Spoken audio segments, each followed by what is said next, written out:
saved, people are restored, people are blessed. Jesus said, I am the way, I am the truth, I am the life. Are you lonely? Looking for the answer? Join us daily at 6 p.m. only on My TV. That the pastor should rise to a level to become a strong man and a servant of God. Amen. Hallelujah.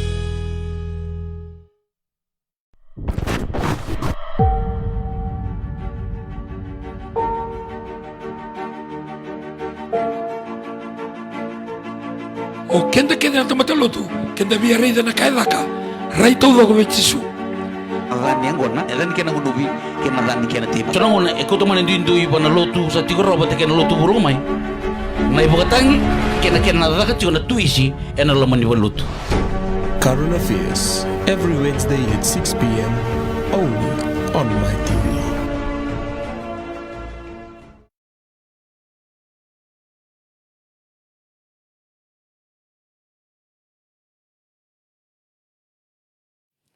Baru na boleh buat buku ni nonton satu kerawa, bikin satu kerawa. Awal ni nak kerawa taltungan dibikin ni na sa nama gitu kerana ni nangwal itu mai. Usah baru ni nak taruh juga ni. Kau na boleh buat buku ni nonton mai so tanah sikan kuah. Perkara mungko pembuatan ni santan untuk sarap, itu bikin saran ni tanah sarap itu mai na My TV. Iyo ngol taltungan ni lagu-lagu ni sini kuah. Mepakasan dari itu menalu mendibitan mata sauti. Saat itu misal tali taltungan nalu mendibikor. Na ilaw-ilaw ni Bingkar Rabi ko. Na Bingkar Rabi karon Bingkar Rabi kinabating kasile busay ko na Current Affairs. Nakasra nga to tuga nangaw ko. Meron pa nangaw na liti umikin na Bingkar Rabi maimbuwa. Ngol mikin na bananano. Libo na kaya to tuga nangaw ko. Kaya paganda tarang ko wala nga uti. Sanggay ilaw na pakikiling gano namin. Ito na kaya taray kaya sa tunga taray biti tuga nangaw ko. Kangan Rabi men na bakararamataki. So kaya ninda kilabi na kaninonda mo nubiti. Awambulay na lotu. Ia tanggai redeti ko na nondang benua tele na ngaudang ko sa walengkai tel tu ngai na bukungan di lotu. Koya nanduin ni song lotu sati ko na laman nonti tiku. Koya lagu tu bikin na lagu ni sikini kuah. Wab na boleh pun na ngasili pun ni song lotu na ni Methodist ni kota mai na raya na dina ya. Karena nume me lagu kin lagu kan bikor ena bukun ni ngarabi ni bibar mataki. Mebaka na bukun ni ngarabi lagu tu mengo suara na numembeka. Dia una toka na nasa nung kasilip siya nga ayaw lang ko tong itu ko talaga na ayaw niluto ayaw butang mikin na ayaw kuliah di buatati ayaw ngolin ni nanta mo ile busab buta kaun robe ayaw luto esele ayaw luto itu ko itangir na sole ina tampa tato ni sino ina wasi untuk builibu o bo na builibu ni ungole may na libu beken dar ni kila ni na wabeng karabitilo ng tampa ni walesi anda boleh walesi ni beran ni ungai lako na wali balau mana FMF. Utia usang kay indaw may pana My TV. Indaw mana My TV au ko tutunga may au ko kuliah di tunga may au ko tutunga may nasong luto nga wala ko tumikina. O bo na boleh bu na ilako lako tumikina. Itu ko so naka endan dundu kina. O na boleh bu na alaka ni ngau no may tiko ibida na ka usama may ridaraw. Itu ko talaga iso naka ondo rida ni ndo babon tiko nandindui. Kau usah ini lagu ni Ruby Bar mata kita ngasilebu, ayam mendang ubah ni nak diuli rara mata likin, au doli ndambe uli pasara pas orang uli bukan numa, au doli kita tata sona kata le untuk buta, yang tak ubah ni nak ni ndambe tu nona bosa, ni tu no kaya okoya ngana bosa, oken tak yang tamat awal nga, ubah ni nak boleh bunyi mai ndambe ni singa ni kuah, nak yang nama ingkar nolong menontu korban turangan. Itu ko na gailak may napantindikin ko, niti ko nandundu so. Kaya baka po niti ko natawasin ni Bunwa, sa kaya nandundu siya nga niya buyan, tandu yabu tagi kantakin. Lagot ti Manila ko lang naman ni Bikor, sini kami kero may buwa sa waliting o keraw. Itu ko nanggo na Bunwa ay raninda na may bitar na kina. Siya mbeleta, kaya baka toko may tumba, tumba mentar ilobot ko may naraya lagot kini ko, o pambuta, inelibu na kaya narani nabisugi kan satu nel on tanah biang oleh mai saya tak kira kan tanah dindu ya tu tiku so nang unan tun rendre bi kan minta tuku na mai saya minta talu tak mai balik tanah bos entar orang tal tu mai sanan tongko iyo pembuta kan sakila bina kan ibu nun tentu orang E rua nanto mo tanto rongo da kwa nanto mo rongo libu ke nanto mo rongo lelai. Au sa ba antin taka ko mo na taka be na singani kuwa weekend enda se mo tumai tumba ke baka sangune lo mo mongole mai ngori saranga nanto mo lelai. Ngona bu nanto bo sikin weekend na kuloe. Nanto mo rongo libu ko nanto bo sikin no ira na toka santa turga hei sengai ngori ke ni keri. Iya. Iya nakakeve la ko tumani lolo ko sinila ko mengo mengara bikin na bimba. E sorango ni ndatigo kende na lutu sorango ni duko tumo kende na sangau kende me mai kani bimba nandu dunia bunda bu tekina. Ndo lutu ko na bunda ndu ya bu tekende kina. E tugo na ina kinde bunda kende bu tekina. Yo nandu ndu iwelenga. Ko binaka tim me bitalon ta kamera wani mata tebe kende beta sorango na ya burtu ya bu tekir to kina. Itu na ko tuna numo kende tu membeletana. Na ya burtu ya bu tekir to kina. Tu sigini kila nandi ni kartu ya bu tekir to kina. Ko ninda ngole mai ke banta mitoronga ata puna buna bet kituri na yabu kitu yabu tekina ke na bundu yabu tekim do kina indui nakango arava ko na mbi mata galitar ba ya sonanguna tiko na taron de kilale itu sona taro tu weekend yan dua serangan da betoronga ngona bunu seranga mengar weekend bital no bet sona kango abombota kenda sa mebaka ni lagu mani lagu ni bibolu tu takingo lagu tala mani lagu ni talasisen go eran da tuna kime misalo tutu lutu dapat telenggur. Saya tunggu ni menggarap itu gua nabi barang mataki. Keme misara ramatu. Mutu ada betul keme nabi barang mataki. Tunggu nau tina kalau siang indo weekend ta. Endon nama tini kalau kenda tempat tala keve. Kau tunggu nangan endon ital no ini bombu tini santu orang itu ko. O kenda tala keve. Kau ni tala no ya. O babi binak main na tempat ni menggarap tu mikina. Sa kau tu cuma ni lagu ya. O pembuatan na ilago sa ngoli tumikin ngo o pembuatan sa o sarita ngo ni sa tiga bumondur sa tunga ni ilago ni kakamburaki pambimbi eno buku ni pamortaki be kenta na leni bunua eno ilago ni sinuko mo pamamata tunga palkaleka na ilago kena tikin ni programa ngo na talno season en na niru programa bortaki na carnfest na kasar nga ni ngau ngo sana sulen nangon na bengka siliu ni sa tiko na ito kay Sukanadangi turang na tuwi bindilo tiko na turang na tuwi tongo somebody dalatal ni muso diaw na tuwi tongo kani maraw kanto kay biyaw ni undang bitiko ni kuwa en ang bulangan ni bibakarara mataki ni sa tiko talaga na turang na marama dorbo na manilewa sa natin ikawan ng dumanua en na siga binangan ni kuwa matanto ito lubindal ni abu dedere kero sabi kinda bagitu na lo mani koro bagaturang go bitongo no na bi bagadunui no na lo binaka no na rarama na turanga na bitongo rokin me dak kina talno session en siga binaka ni kwa dua na lenga lebu e kune tigo ni kwa e mai tawa se na bonua se kwa na duindi ni lotu au sin madala bi kem do ike e wostigo ya una ni tu koro mndanga na mukailau tikino kambara Dona kaya wasi ki mamingo na ada ni lotu. Andona koro ele bukin na taltala. Vida batera taltala no tu sele. Vida batera tu tiko na akafa na Pentecostal. Tu tiko na kolnisao na Kingdom. Au mai tiko yao na New Methodist. Kapag talanga kina tiko na taltala na All Nation. Ya ninda mena koro bakaya senga soti ni todo ko bakando umbilira ki ko era senga ni lotu lebu au sinto da butongo me takakina na bimba au da butongo indona kau nungu da betal tala na lotu ka bakarara mataki kenda ya na lotu sabaka mai tawase kenda talitiko me bakata kani ke bakaka songo ni bonongo esine ni bonongo Balat ni lago tiko mai bakabira bakarara matagi bakalotu. Eso na rai tunga mai sa tua titunga na non rai nga bakalotu. Ya na buna bakai sa mai via wakiki na non dambula bakabite dini. Non dambula baka dona matagali dona toka. Baltanga ni so sara tule AOT, so sara le CMF, so sara le All Nation. Kau wambo tango dona dala lebu. Au sinikala na buna lago tumai kina yango indona kaya do tiko na bula baka biwakani. Tora mandango. Nindo na songo ni sini sudu ke dandambe bata. Songo bata. Nindo na songo ni mate dandambe bata. Karna bata. Wele.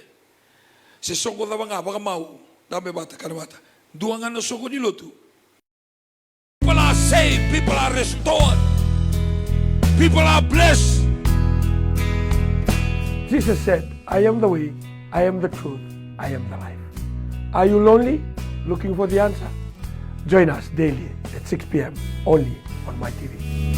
That the pastor should rise to a level to become a strong man and a servant of God. Amen. Hallelujah.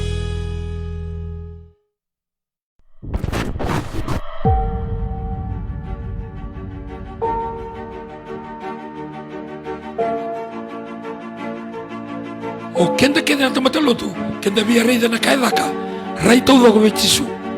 Adani angona, adani kena ngunubi, kena adani kena tiba. Tuna ngona, eko tomane ndui bana lotu sa tigoro ba kena lotu burung mai. Na ibu katangi, kena adaka tiona tuisi, ena lamani lotu. Current Affairs, every Wednesday at 6 p.m. only on my TV.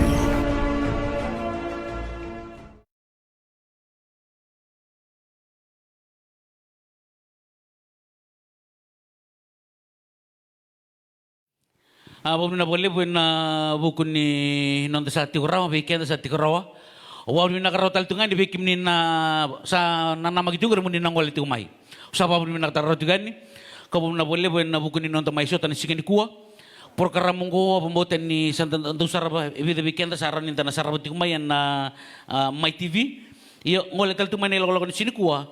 Mepakas antara itu menalum di betul mata sauti. Saat itu misal tali betul tungan nalum di bikor. Na ilaw-law ni Bingkar Rabingo. Na Bingkar Rabingo, na Bingkar Rabingo, na Batiking Kasile, busay ko na Current Affairs, nakasara nga, ito juga nangaw ko. Meron pa nangaw na liti umikin na Bingkar Rabingo maimbuwa, ngol mikin na buwan na no. Libo na kaya ito yung may nangaw ko, kaya pakanda tarango, wala nga uti. Sanggay ilaw ko na pakikiling, gano'n namin, ito na kaya taray kaya sa ito nga, taray dito yung nangaw ko, kangan revimen na pakararamataki. So kaya, ninda kilabin na kaninonda mo nubiti, awang bulay yan na lotu. Yang tanggai redeti ko na nondang benua tale na ngaudang ko sa waleng kay talito ngay nabukungan ni lotu. Kaya nanduin ni song lotu sa tiko na laman nonday tiko. Kaya lako tumikin na nilawala ko ni sige ni kuwa, wala na wala po na gasili po ni song lotu na ni Methodist ni kotamay na raya na dinaya kana no me lako kin nilawala ko na bikor nabukungan ni ngarabi ni bibar mataki.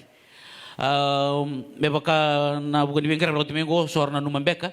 Hindi na toka na nasa nung kasilip siya nga ayaw lako tumengo iti ko talaga na ayaw niluto ayaw butang mikin na ayaw kulya di wadati ayaw ngodin ni nantang mawile busa buta kaunrobe ayaw luto esele ayaw babaluto iti ko ay tanggiri na sole ina tambata ni sino ina wasi ang tabu ilibu o babalu na buwele bu ni ungole may na ilibu bekenda ni kila ni nawabing karabitilo ng tampanan ni Walesi ana wali-walesi nimberan ni ungay lako pa na wali-walaw man FMF. Utia, usang kay indaw may pa na may TV. Indaw man na may TV, au ko ito nga may, au ko kuliah di nga may, au ko ito nga may nasong luto nga, wala ko tumikina. O ba na wali, na ilako tumikina, ito ko iso naka, endan daw duin kina.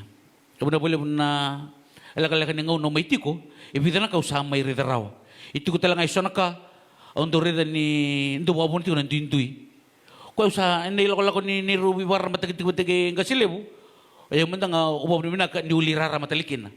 Au doli ndambe uli ba sarapa so nang uli ba kananuma. Ang doli kinta tal-tatale iso nakatale undo dabuta. Yung dagay ubaw ni minakin ni ndambe tigo na bosa. Ni tuno kaya o kaya nga na bosa. O kenta kaya tamata wala nga. Ubaw ni minabole bu ni may ndambe ni singa ni kuwa. Nakyan na may ngarabi no nuntu korwa turanga. Itu ko na ngayon may napandindikin ko, niti ko nandundu so. Kaya baka po niti ko natawasin ni Bunwa, sa kaya nandundu siya nga niya bu, yung tandu yabu tagi kantakin. Lago ti Manila ko lang kung naman ibikor, sini kami kero may po sa waliting o keraw. Itu ko nanggo na Bunwa ay raninda na may bital na kina.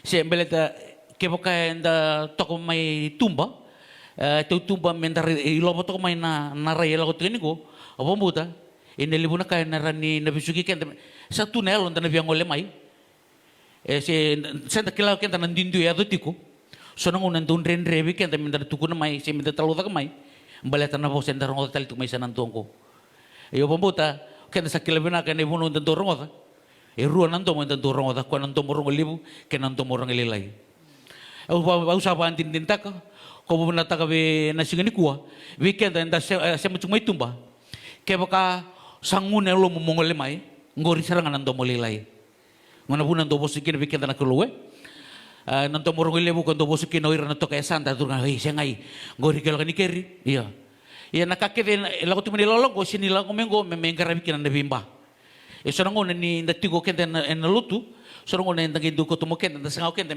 mai kani bimba nandu dunia bunda abu tekina ndo lutu ko na bunda ndu abu tekina kina itu ko na ina kini bunda kende abu tekina yo nandu ndu welenga ko binaka tim me bitalon ta ka merawan ni mata tebe kende beta sorango na abu tu abu tekir to kina itu na ko to na nu mo kende tu membeletana na abu tu abu tekir to kina tu sigini kila nandi ni kar tu abu tekir to kina ko ini tanang oleh mai ke banta mitoronga asa puna buna beta kituri na abu tu abu tekina kena abu tu abu tekim to kina indui nakango arava ko na mata galitar ba ya sorango na tiko na taro da kilale itu sona taro tu bikin dayan dua serangan da betoronga ngona buno serangan mengar bikin bital no bete sona kango ko abombota kenda sa mebakan ni lagu mani lagu ni bibalu tu takingo lagu tala mani lagu ni talasisen go eran da tuna kime misal lu tutu lu tu dapat telenggur saya tu ni mengar bitu ko na bibar mataki kime misal ramatu butu da batu bikin ni bibar mataki tu na utina kalu siang nindo bikin ta endondo na matini kalu kenda tamata dala keve ko tu ko nanga ndo ni talno ni bombuta ni santo rongo tiko o kenda dala keve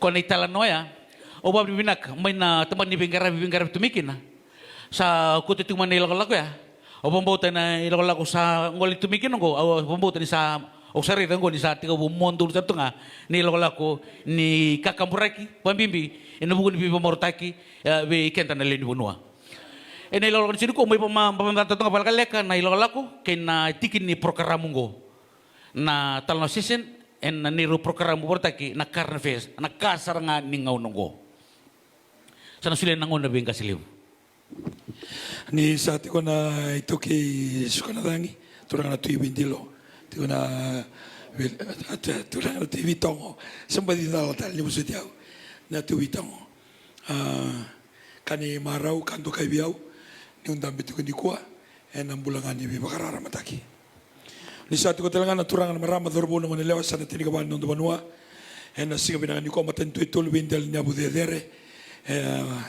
kero sabi kinda bagitu na lomani koro bagaturang go bitongo no na bi bagadunui no na helo binaka no na rarama na turanga na tu bitongo rokin me dak kina talno session en singa binaka ni kwa dua na lenga lebu e kune tu ni kwa e mai tawa se na bonua se kwa na ndu ni lotu au sin madala bi kem do ike e wosi ko ya una ni tu koro mndanga na mukelau tikino kambara dona kaya wase ki mamingo na ada ni lotu andona koro lebu ki nei taltala vida batera taltala no tu sele vida batera tu tiko na akafa na pentecostal tu tiko na kolnisau na kingdom au mai tiko ya na new methodist kapakatal nga kina tiko na taltala na all nation ya ninda mena koro bakaya senga soti ni todo ko bakando umbilira ki ko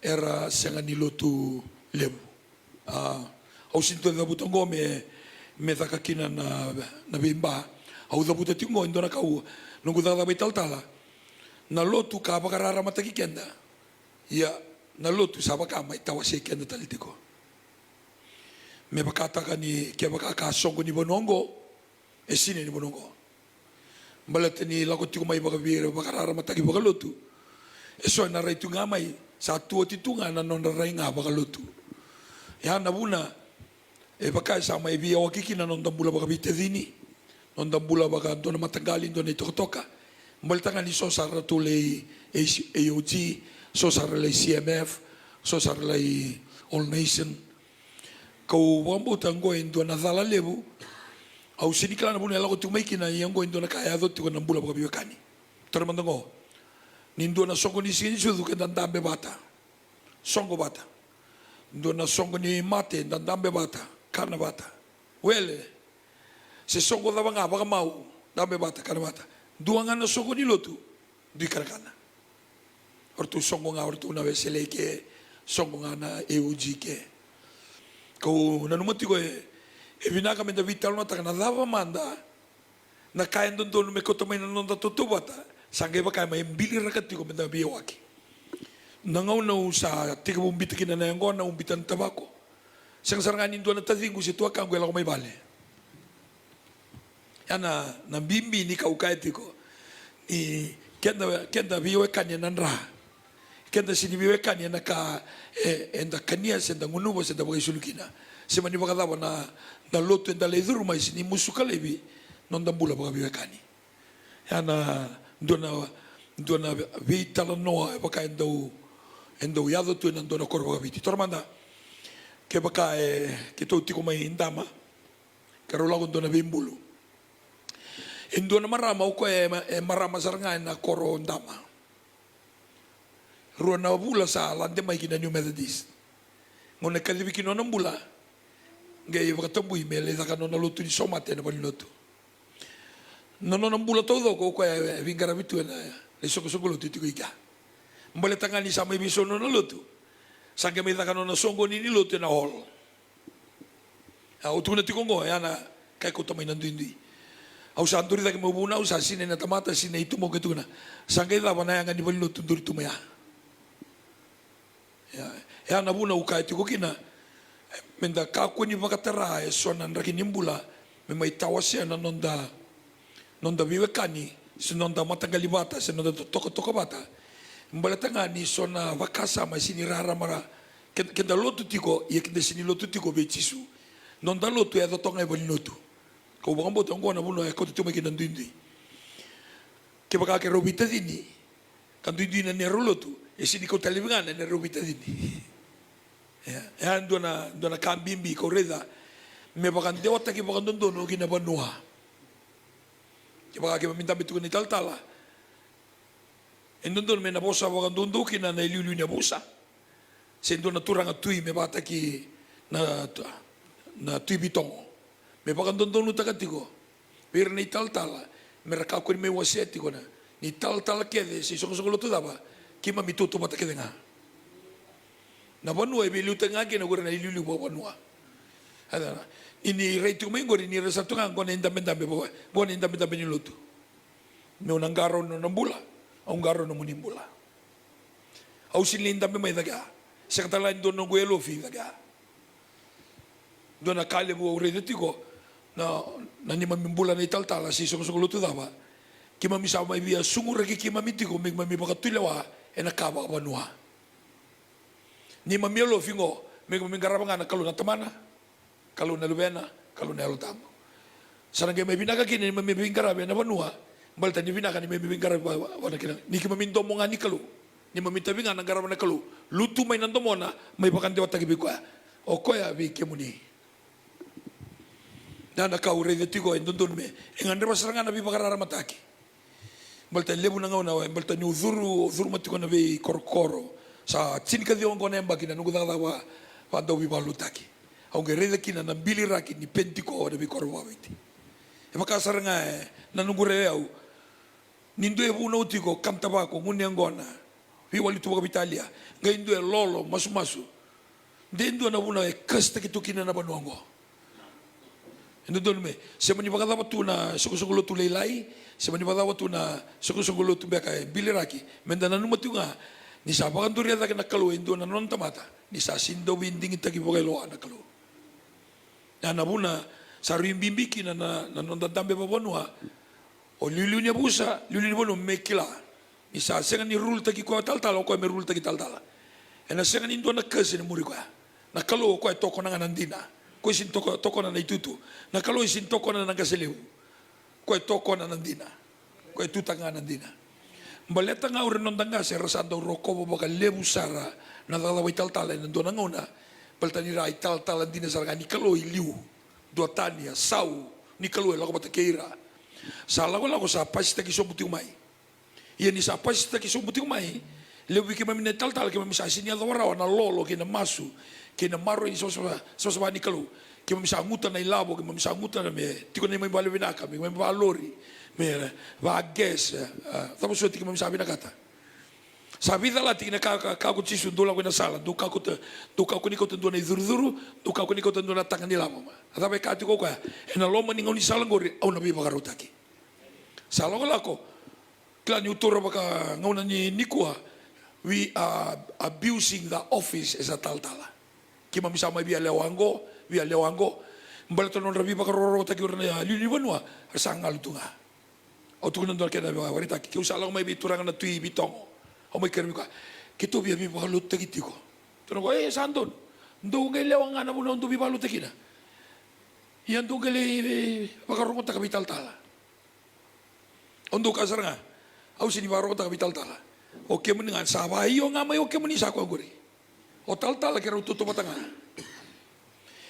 tino undol no babakoso do na rauna no babakoso matani kalu ke rutu to batanga na liulu ni banua me baka na roma chin ka tolu wa kai na bonge nindambe na banua na kalu baka tara o dei me be lutaki ko re sa be lutaki tu na kena bonde o bobiti ura sa turanga ya kena bonde o baka Britania ko re na be lutaki those in authority kura tuwira na lewa era sa mai buana kalu kembale ba banua kima mena mai zabai ke kima misi lo vital tal ke ne ba taw ke ker mi tu balu ta kisenga sei kor no sei kima mi bulang ito doko ya ngona bi ba ramata ke uklani na lebu na sarwati mana television nikwa era na sanga ni talitaka maltongo endo na rara me ta serre me rara makina na koro via una lebu ngani sokolo tundo na koro na lebu ni salua ke baka ngana salu lebu ngani salua ke na kera mbui binaka ke baka tamole nga ia na tamole tunga mbui tamelo tamole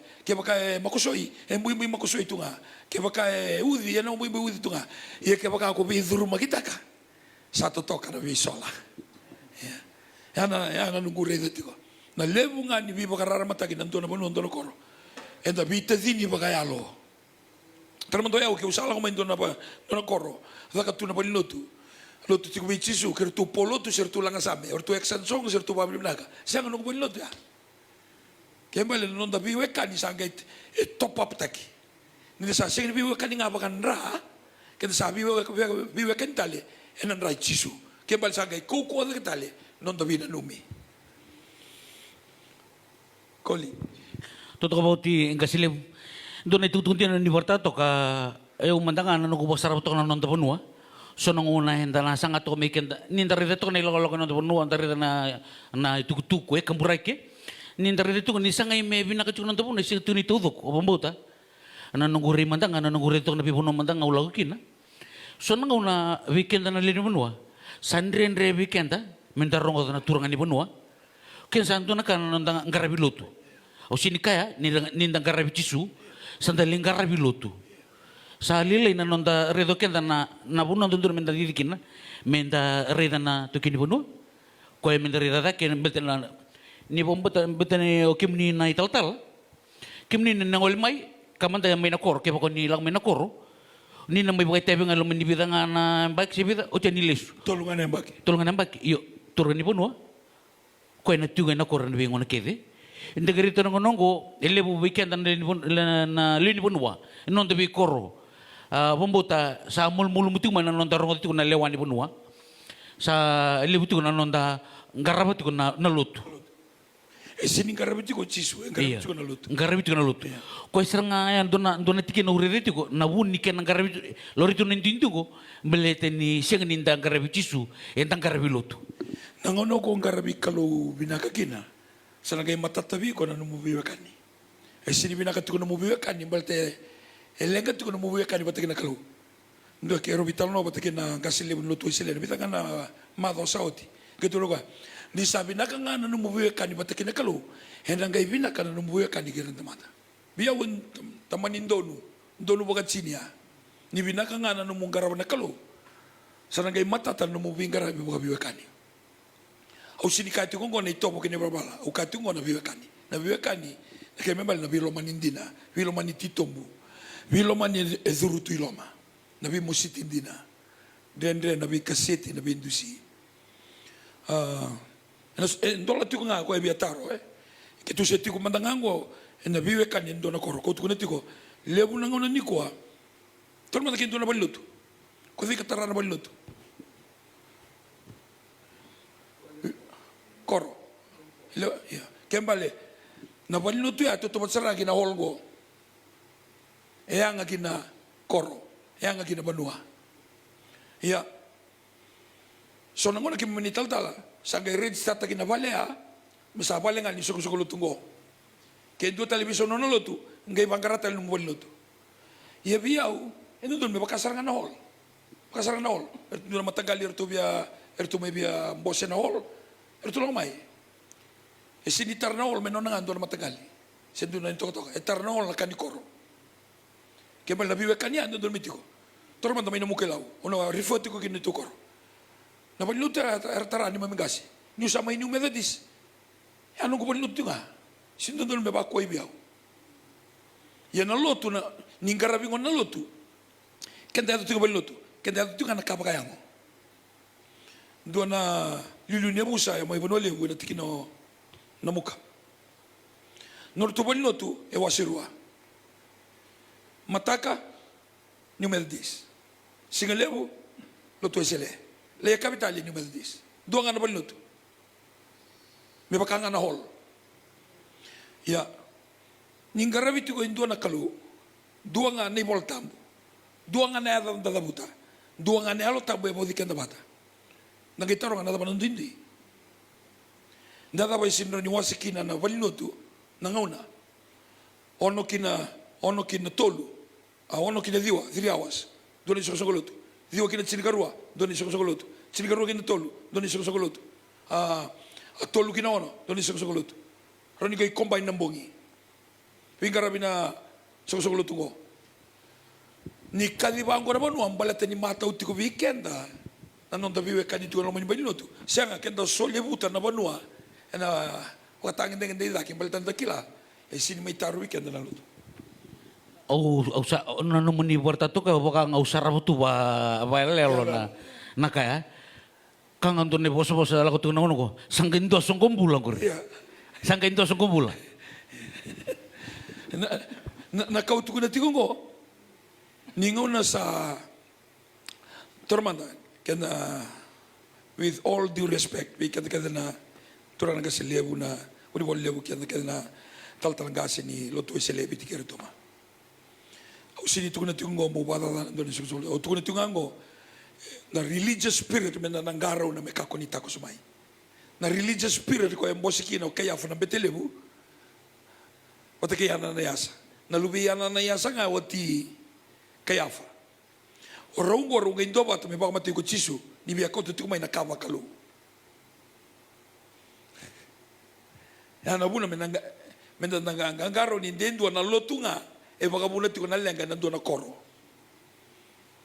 kembali kenda bila kata menda vagabuli den dona generation wo se lo tu dava o ka tiko na bongi suka mai dona new methodist rongo mai no ne voltambo e na viki mamela na krina go krina mai logo ni dona eoji murchu mai dona tu isele or tu visi or tu sini vital no anga indo alo tu madawa ya na buna ki bagani rede tiko au kila ya dona taltala karo do vital mo grandini me sureti ora na vital tal na mi sukuluto pero may bagita binanito conference lelewu sine tu na stadium la mai waitabi sa kay ndo wotingango na queen yua ora marama sureti ba ora randini ga selewu mi sukuluto malaba kalwe kachu bi raw musuka levi na barriers ni loto se binakata gura toluto te me vale sa ngandre masaranga na bi bakara mataki ningai kadingona na banua siang sa andala ko todo ko sanga mai so nangona kadina banua ortu silang mai na pentiko edaba se gitu dolo kan jata katungan mo nengon sa e una menda na retale kadina banua ko mandan de kanta pako o bondo ki america china wa pasang ulo miniti no smoking in the plane e sindo no bosi china wa ke baka sa sindo kanta pako lo manuanga buka lago Cernesa, lago Malvanis, lago Los Angeles. Nada banda kanta pako tu nool. Maltango sa abuno ni bulararamba. Kembali ndon membiutal ngai ke no smoking. Ya, ni bula raramba. Na kami da nangarona ni ndua na kasa non tabata menda respect kira menda dokaira talanga ko ra senga ni lelebu. Na kami na numati ko na bonu kenelo tu sa tiko ngona anti corruption kena anti discrimination sa kau ko sa tiko kami ortu banggang kay mandanga na ubisa kaya bakay tiko na police brutality kaya bali rin banggang kay na bonua nada bantu na matobole ortu EOG tiko nada ortu sinkitik tiko na babinaka. They have every right to report kito chiko ndolo manikoro kito sinkitik tiko babinaka kito binakata na hall sinsoli kito lilotu banilotu kito kira na banilotu kito lutakin nanduan nito mate sa kanisoli. Eroni imbiu kinalawa anti-discrimination. Pada man mundo ta ka bagay tabikina. Kamu tu bosoli endo asoli na banilotu ya. Iyo nito taitai nito ta ortundo kito ngemi Pentecostal kito. So they have every right just like any person. Ana kami na sa tigo sa tikibu ungaro na tikumay. Sa bertu ko nindo report taka. Yan na yado na ngauna. Yado na ngauna. Kaya bale meraraman nondaray menda halo lebu. Sini halo lebu na lokukwa. Halo lebu $10. Mai kim do na Pentiko sa riawan na mudulo ko saru. Aron kim do lutung aike. Kito sa lutung amay na diwa kina chirgarua. Kim do rin lutung kina ono kina diwa. Ngayon doa kali le dai balilotu kita sambutura kabata malaba ni kita lutu todo ko chukia da lut da soko bata na hol da maro ta kabata na batilo do ngai balilotu da kai dito ana mama da nilotu kita tiko kina ni ka tiko chisu elewa do mai nangona sin da kana lutu yi da vi uli bonongo se bikito mai Jerusalemi alo kalau kembali menda tamata alo sabu alo rarama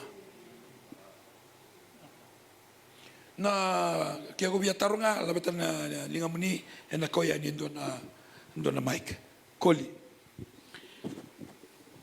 do betar sa binaka rongo binaka nano muni baka madalati ko ngaslebu na bukungan ni nomni tuguna tigo baltana ballo tuna be korkor o ya tigo na tambana lebu na ruana undolu kandua au toronda na ilesi ni vuna au se tigo na tambala ka ndeumba na waswasa be kanileva toronda ni ilesi ni vuna begitu biso vuna u batageroto mai be watuloa ha tambala ka na mosiewai o tongela ko tigo sa matau ni sengela ko bakandua enduanga na balutu tuika norto balutunga na lutu katolika ramisa ngamai na walu na kaloko na mataka tina kaloko sara suka mima maniti ni teguo keto na waisale ana norto balutu mai bibatula na ngone se dominatunga kena na lutu katolika dua tunga na balutu katolika tani oni bosa tingore baleta na lutu na balutu na bi korokoro o eu lulu ni bi bakalutu tage na to balutu isaru NIOG Mount Zion Cathedral au tigo talangango nambongi no no au tigo batang nontora tibito ngomata au chairman ni bebagaluta ni tikina au toko na tigo bagale buna baga sama oni bosteu kina ngombaleta na kenang kendolo renga nanduindui ena balotu dalau kina au pabne bina kana bitalo na talo na sesen ni kuwa ronin duana tikini bebagarara mataki o namba que não governa rabitu na tambana liwe o sendo mandua na doutukuna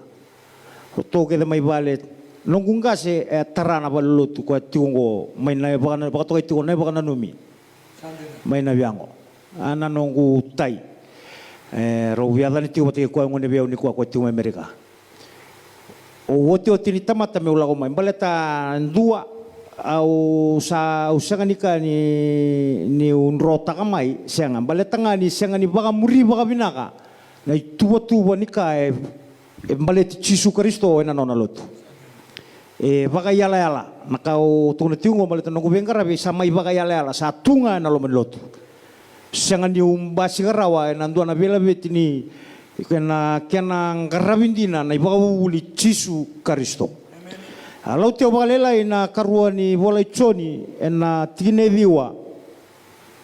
Nduanga na wasea. Tuni te kubango ni nduana i kebaka endua sa tigo ua na ipaka bubuli ongo ke Kristo. Sa tigo ua na kalu. Ngai tuni tigo bango na tine viwa kwa sa senga ni tua na ipaka bubuli ongo. Ako na bubuli ke Kristo. Sa senga ni tua na kalu na tamana ke koe talangan na lubiana. Au sangai reida kini bali santua na matanggali bengarabi bakalusi mantangana nongo raya. Ana buni nongo toso nikua sa vela beti tuna kalau nikua nongo bakamuria bakabinaka nanona ibaka bubuli. Kwa ni tiwa nikua na gasilebu ni nonto lotu na New Methodist sana Soul to Jesus au vinagata wala ngame mai tokona bakalaka. Na bakamadalo tugin na batana wakaung gori sabana kanalibu. Matai ko to may na dua bata kini ka rua bakarawarota kana bingarabi. Kini ka tolu ni dalo tu mandanga dua lagu tukike. Saya mandanga bakasana kau tu mandanga may nandui. Ya. Iki baka rawan ni soli tu nangala. Kira tu getarando na balu tu goringi. Pinaka. Iki baka mandanga me balata na koro. Toro ndabango ke lotu ni sana lotu na koro sana tikina obitongo. Every quarter, Jan, Feb, March. Do na lotu ni tikina obitongo. Na lotu ko mi kota ni laga indua. Laga sarangan na Churchill Park.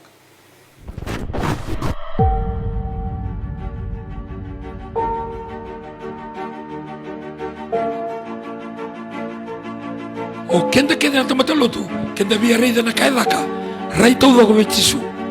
Agani angona, edan kena ngunubi, kena dani kena tiba. Tuna ngona ekoto mana dindu iba na lotu sa tigo roba te kena lotu burung mai.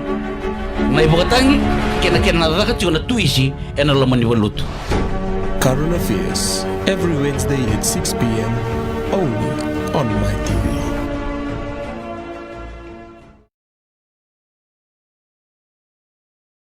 People are saved, people are restored, people are blessed.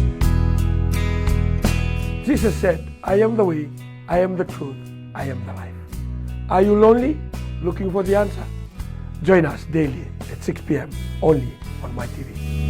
That the pastor should rise to a level to become a strong man and a servant of